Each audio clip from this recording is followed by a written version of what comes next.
Happening today, a controversial bill to increase homeschooling regulations in our state could take a step towards becoming law. A lot of folks paying attention to this one. You may remember a public hearing that went on well past midnight last week. Hundreds gathered at the Capitol to speak about this. Your reporter Anna Stansfield is live there this morning to explain what would change if this bill is passed.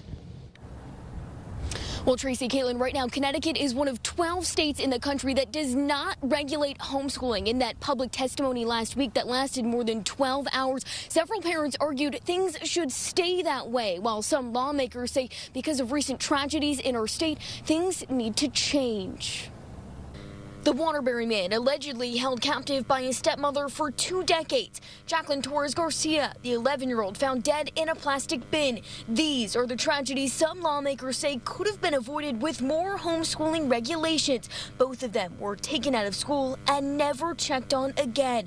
During last week's testimony, many parents argued there are policies in place to avoid situations like that, but this bill aims to add more. School districts would now have to notify DCF if a parent is trying to pull their child out of school, and if there is an open DCF case, they won't be able to. It would also add more formal reporting requirements. Parents would have to register their kid for homeschooling and check back every single year. They would also have to prove their child is actually learning through things like a school portfolio or a state exam.